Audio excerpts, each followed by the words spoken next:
In my classes, I like to have different types of puzzles and word games to activate different areas of the brain. So something like a word search puzzle, where you're using focus and concentration and looking across and diagonally. These are different ways of utilizing your brain that you may not do on a regular basis.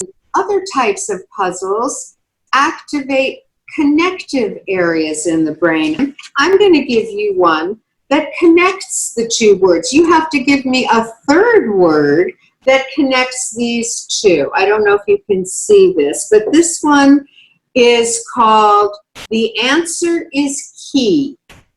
And the reason I called it The Answer is Key is that if I asked you, what connects a piano and a lock?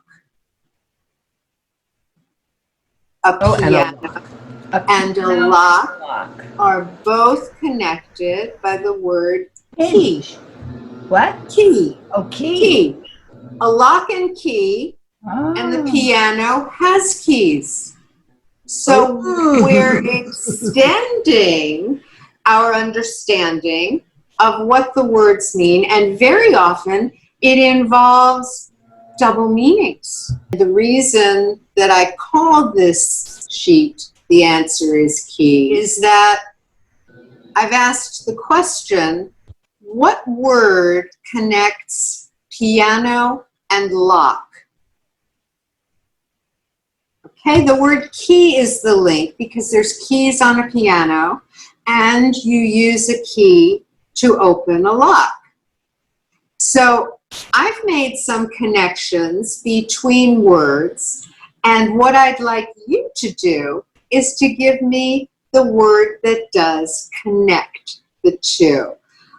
Words in the brain aren't just stored randomly. As we saw in the exercise with this and that, things come together and they trigger something in your brain.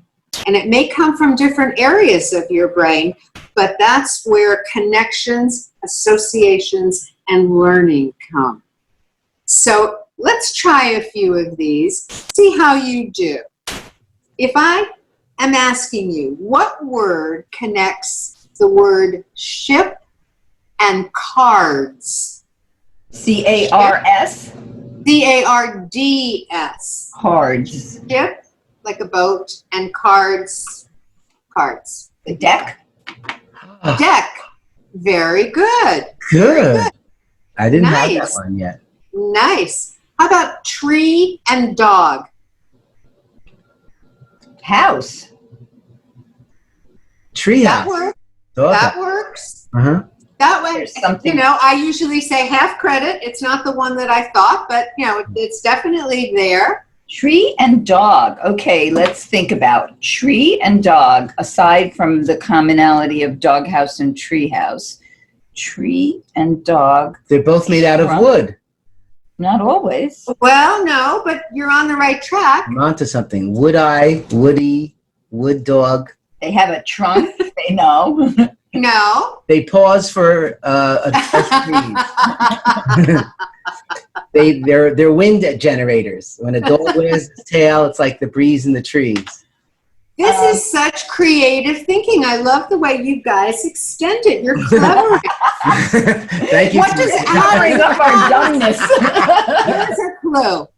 How does a dog speak? Roof. How does a dog Bark. eat? What's Bark. the word?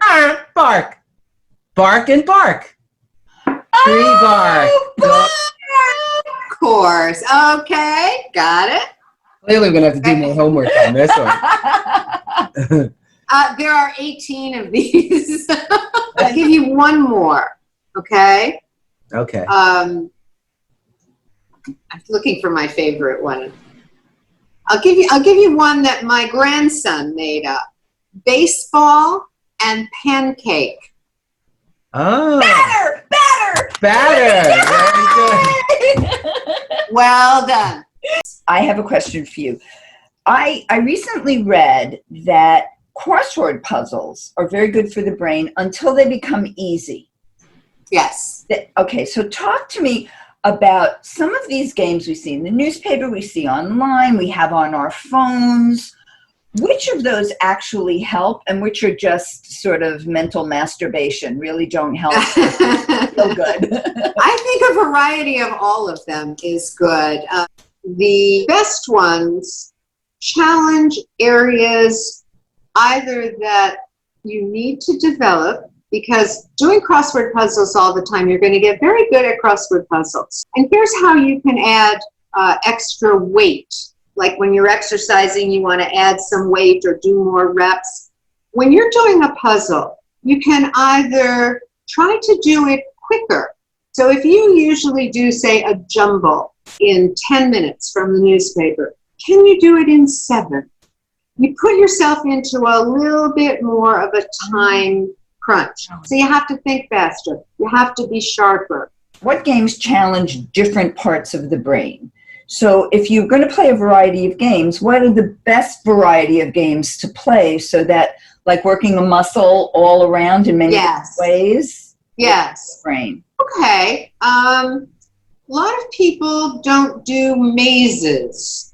And mazes, as well as jigsaw puzzles, are very good to activate the spatial abilities that we have. And if anyone is like me, where I'm in a building and I walk out the elevator and I invariably go in the wrong direction, you can see me coming and going, we need it. A lot of people during this time have been doing jigsaw puzzles and have loved the result, and they're increasing the degree of difficulty by the number of pieces. So that's been a great benefit of being home and needing to find things to do that are stimulating.